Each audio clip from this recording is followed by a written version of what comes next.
খাজারে ধইরা বইছে ডাকাইতে ডাকাইতে খাজারে ধইরা বইছে ডাকাইতে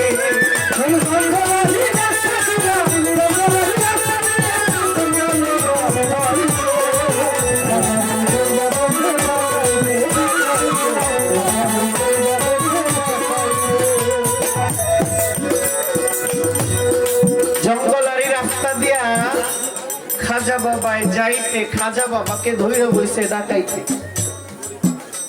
গানটা খুব চমৎকার একটি গান, আশা করি আপনাদের ভালোই লাগে।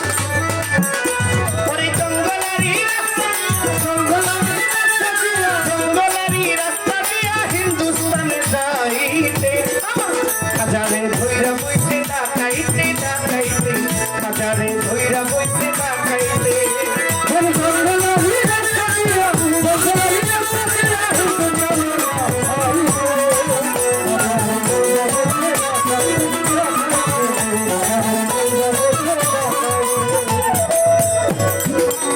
ওই ডাকাইতের দল করতে ডাকাতি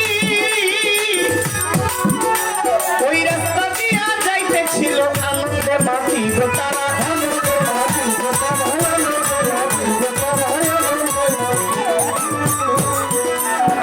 ডাকাইতের দল করতে ডাকাতি সেই রাস্তা দিয়া যাইতেছিল আনন্দে মাতি তারা আনন্দে মাতি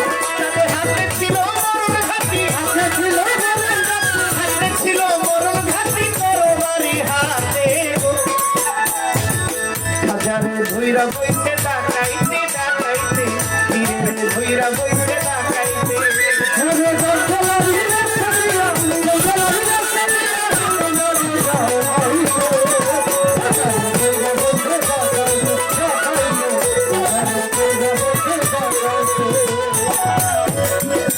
আমার খাজা বাবার চোখে যে অস্ত্র আমার খাজা বাবার চক্ষু ঘুরাইয়া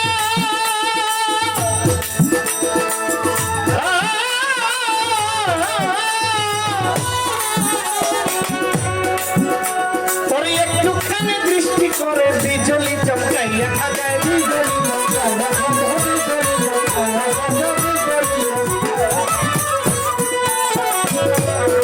মানুষের চাওয়ার মধ্যে কিন্তু দুইটা রূপ আছে। কয়টা?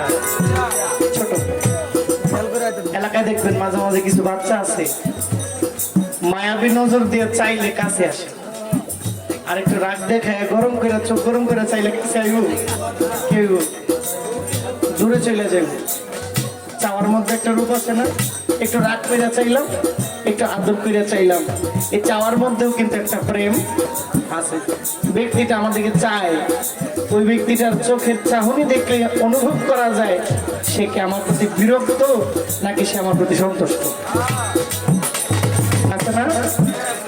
আর এটা তো খাজা বাবার চোখ, একজন আল্লাহর ওলির চোখ, তার চোখের চাহনি দেখে ডাকাইতের দল অজ্ঞান হয়ে গেছে।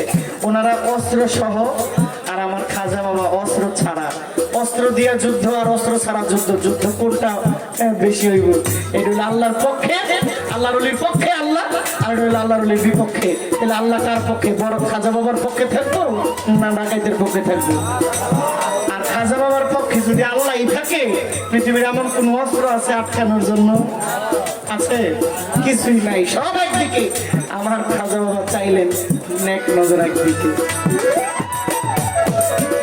আমার খাজা বাবা চক্ষু ঘুরাইয়া খাজা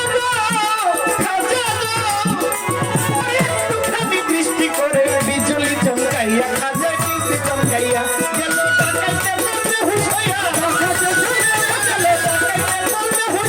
লাগিল লড়াইতে খাজারে ধইরা বইছে ডাকাইতে ডাকাইতে খাজারে ধইরা বইছে ডাকাইতে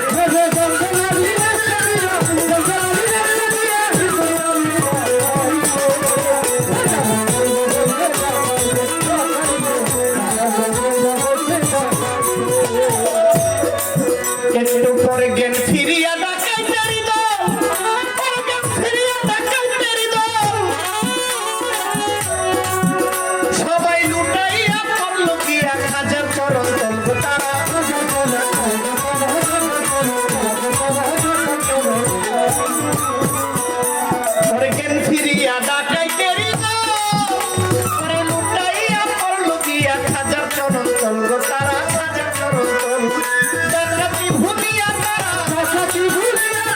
ডাকাতি ভুলিয়া তারা আসিল ইসলামেতে খাজারে ধইরা বইতে ডাকাইতে ডাকাইতে খাজারে ধইরা বইতে ডাকাইতে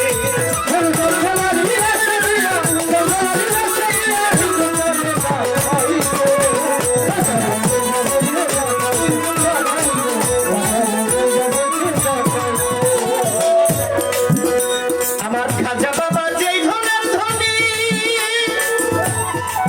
খাজা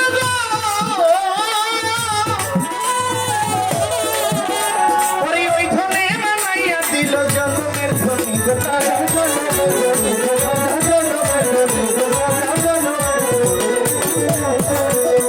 আমার খাজা বাবা যেই ধনের ধনী পরে ওই ধনে বানাইয়া দিল জন্মের ধনী গোটারে জন্মের ধনী হাজার মানে হইল মানি হাজার মানে হইল মানি কয়া বলে গীতে হাজারে ধইরা বইতে ডাকাইতে ডাকাইতে হাজারে ধইরা বইতে ডাকাইতে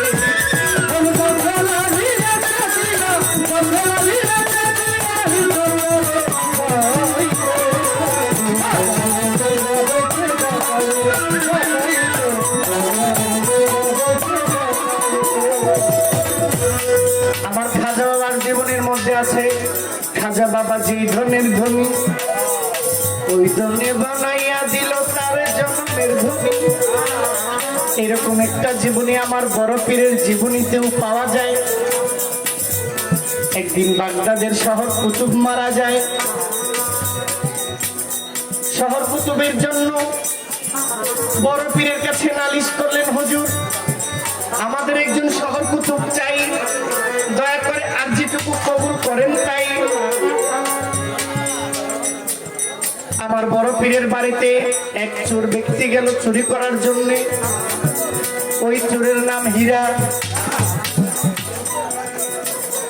একদিন বড় পীরের বাড়িতে হীরা গেল, গিয়া দেখে বড় পীরের হুজরা শরীফের ভিতরে একটা সুন্দর বিছানা, একটা চাদর বিছানো। বড় পীর মনে মনে ওই সোরা কয়, ছোট এই চাদরটা যদি চুরি করতে পারতাম জীবনে আর চুরি না করলেও।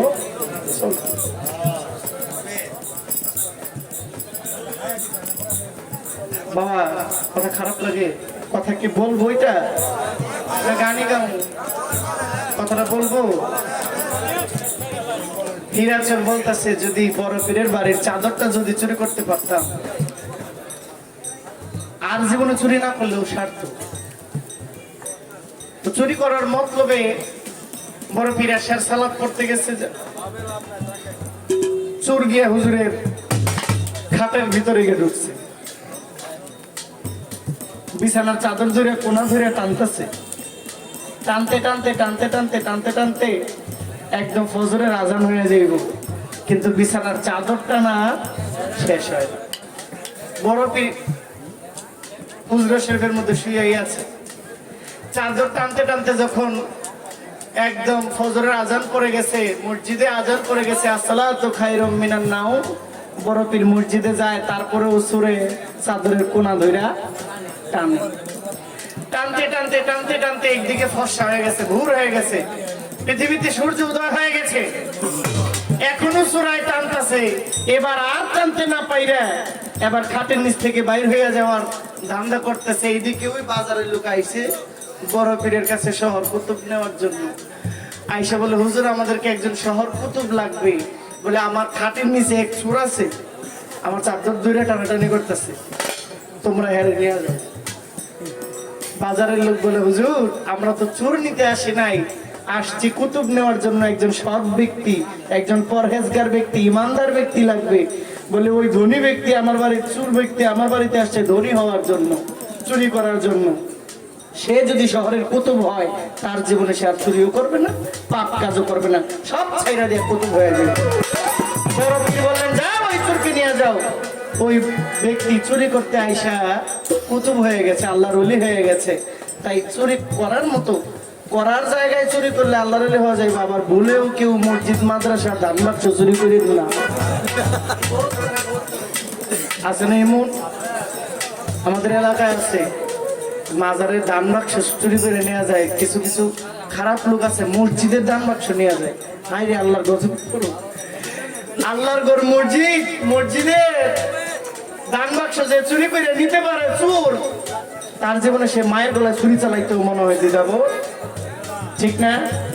আল্লাহ না করুক। চুরি করবেন কি করবেন, মানুষের মন চুরি করতে হবে। ভালো মানুষের সাথে চললে তাদের মনে যদি জায়গা পাওয়া যায়, এর থেকে বড় আর কিছু। আমি ওইদিকে যাই না। আমার যেটা জিজ্ঞাসা ছিল, ওই পানিটা হিন্দুদের ছিল, হিন্দুদের দখলে ছিল, এটা মুসলমানদেরকে দেওয়া যাইতো না। আমার খাজা বাবা ওই ঘটির মধ্যে জাত ধর্ম বর্ণ তিনটা বস্তু রাইখা দিলেন, যেন ওই পানিতে, ওই পানি যেন সারা জীবন সব ধর্মের মানুষ ব্যবহার করতে পারে, কারো জন্য যেন না হইতে পারে। সারা জীবন আজও পর্যন্ত ওই নদীর পানি বিভিন্ন ধর্মের বিভিন্ন গোত্রের মানুষ নেয়, এতে কোনো বাধা নাই। এখনো পর্যন্ত ওই রেওয়াজটা জারি আছে। আমার থেকে আপনারা ভালো জানেন, নদীর পার গেলে একদিকে হুজুরে ইমাম সাহেব উজু করতেছে, আরেকদিকে হিন্দু গো পাদ্রী হাত পা ধুইতেছে না। একদিকে মুসলমানের ছেলে উজু করে নামাজে যাইবো, আরেকদিকে হিন্দুরাও গোসল করতেছে, আবার মূর্তিও ফলাইতেছে। যেই নদীতে মূর্তি ফলাইতেছে এই নদীর পানি দোকানদারে নিয়ে চাও বানিয়ে খাওয়াইতেছে। যেই নদীতে মুসলমান হিন্দু বৌদ্ধ নৌকা দিয়ে আসতেছে যাইতেছে, প্রস্রাব করতেছে, পায়খানাও করতেছে, ওই নদীর পানিতে গোসল করতেছে, কুলি করতেছে, উজু করতেছে। পাক পবিত্রের কোনো বিধান আছে? নদীর পানি সারা জীবনের জন্য পবিত্র, আর কোনো নিষেধ নাই। সব ধর্ম মাতাল কবির আজ্জাব বলেছেন, যদি মন মানুষ হইতে চাও, জাতি ধর্ম ছাইরা দিয়া সরল দেশে যাও। মান গুমান না ছাড়িলে সাধন ভজন পাও। যাইয়া দেখো খেয়া ঘাটে নদীর কিনারায়, হিন্দু মুসলিম বৌদ্ধ খ্রিস্টান সব চরে এক নাই। হাজি গাজি চামার মুচি এক নদীর জল খাও। মাতাল রাজ্জাকে কয় পার হবিকে ছাইরা গেল।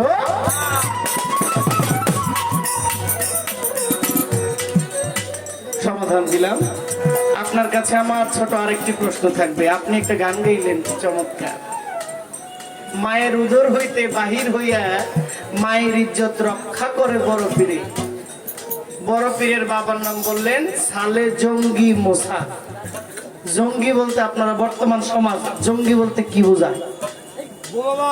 বোমাবাজ নাকি? জঙ্গি নাম শুনলেও তো আমাকে ভয় লাগে, কিন্তু তৎকালীন সময়ে সালে হুজুর, তাকে সালে মোসা জঙ্গি বলা হইতো। এই জঙ্গিটা কেন বইতো, এটা একটু আমাদের সমাধান। আপনার গান থেকে আপনার কাছে আমার এই ছোট পেশা রইল ছোট। এখন বর্তমানে জঙ্গির নাম শুনলে শোনা যায় বোমাবাজ। সে আমেরিকান কোনো এজেন্টের লোক বা কোনো ক্ষতিগ্রস্ত একটা পার্টি, বাংলাদেশের জন্য ক্ষতিকর। তৎকালীন সময়ে একজন আল্লাহর ওলি যার নাম ছিলেন সালে হুজুর, যিনি একটা আপেল একটা ফল খাইয়া একটা আনার খাইয়া মানে 12-24 বছর একজন ব্যক্তি এখানে পাহারা দিয়েছে, চাকরি করছে। চাকরি করার পরেও মাপ পায় না। বলছেন আমাকে কি করলে মাফ করবেন? বলে হুজুর আপনাকে মাফ করবো এক শর্তে। আমার একটা মেয়ে আছে কানা, এই মেয়েটা চোখে দেখে না। আমার একটা মেয়ে আছে বোবা, কথা বলতে পারে না। আমার একটা মেয়ে আছে বিশ্রী, দেখতে সুন্দর না। আমার একটা মেয়ে আছে প্রতিবন্ধী, সে হাঁটতে চলতে পারে না। ওই মেয়েটাকে তুমি বিবাহ করতে হবে। তখন ওই ব্যক্তি বলে হুজুর একটা ফল খাইলাম, 12 বছর চাকরি করলাম, মাপ চাওয়ার জন্য আইলাম, আরো 12 বছর খাটাইলেন, আবার মাপ চাইতে আইলাম। এবার আপনি বলেন একটা মেয়ে বিয়ে করবো, তিনি নাকি বোবা অন্ধ, পথ চলতে পারে না, আমি করবো নি এই বিয়েটা। তিনি রাজি হয়েছে। তারপরেও মাপ দিবেন তো? বলো হ মাপ দিব। কিন্তু বিয়ে হইল, সংক্ষিপ্ত করছি, বিয়ে হওয়ার পরে বাসর ঘরে গেলেন, ফুলসজ্জা দরজা খুললেন। দরজা খোলার পরে ঘর থেকে শব্দ আসলো আসসালামু আলাইকুম রহমতুল্লাহ, আপনার প্রতি আমার সালাম বর্ষিত হোক। হুজুর আবার ঘর থেকে ফিরে চলে আসছেন। কি ব্যাপার, উনি কে আমার সালাম দেয় এত সুন্দর কণ্ঠে? বলে আমি আপনার করে ভুল করে আসছি, আপনি আমার স্ত্রী নয়। বলে না আমি আপনার স্ত্রী। বলেন আমার স্ত্রী কথা বলতে পারে না, আমার শ্বশুর মশাই বলছেন উনি বিশ্রী, কিন্তু আপনি দেখতে মাশাআল্লাহ পূর্ণিমার চাঁদের চেয়েও সুন্দর। আমার শ্বশুর বলেছেন দেখতে কুৎসিত, কিন্তু আপনি সুন্দর। বলছে চোখে দেখে না, আপনার সেই কাজল কালো চোখ আছে। বলছে আপনি পথ চলতে পারেন না, কিন্তু আপনার সব ঠিক আছে। আমার শ্বশুর মশাই আমাকে বলছে একটা, দিছে আর একটা, তদ্রুপ আপনি আমারটা না। বলে না হুজুর, আমার বাবা ঠিক বলেছে, ঠিক দিয়েছে। বলেন আমি ওনার কাছে গিয়ে সমাধান নিয়ে আসি। গিয়ে বলেন বাজার আপনি আমার সাথে কেন এরকমটা করলেন? বলে কি করলাম? বলে বাবা আপনি তো বলছেন কি আর আমার দিলেন কি? কিন্তু বললেন আমি তো তোমাকে যা বলছি তাই দিয়েছি, কেন আমি তো তা পাই নাই। বলে আপনি দেখেন আমি বলেছি আমার মেয়ে দেখতে কুৎসিত, কেন বলেছি?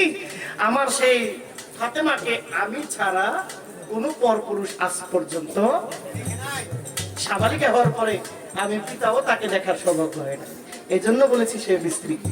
আমি অন্ধ বলেছি সে আজ পর্যন্ত কোনো পরপুরুষের চেহারা দেখে না।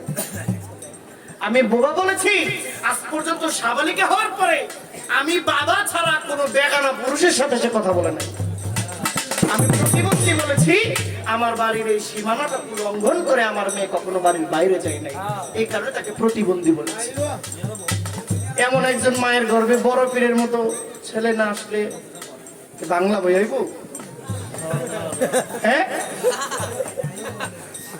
অনেকে হাসতেছে। আর বাংলা বইয়ের নাম জানেননি, ইতিহাস জানবেন। বাংলা বই এক সময় কি ছিল, সারা বাংলাদেশটা তছনছ করে দিয়েছে বাংলা বই। এরকম মায়ের গর্ভে বাংলা ভাই আসে না, বড় পীরের মতো একজন আল্লাহর ওলি আসে। ওনার বাবার নাম সালে জঙ্গি মুসা। এই জঙ্গি তৎকালীন সময়ে জঙ্গিটা কেন আসলো এটা আপনার কাছে মনে হবে।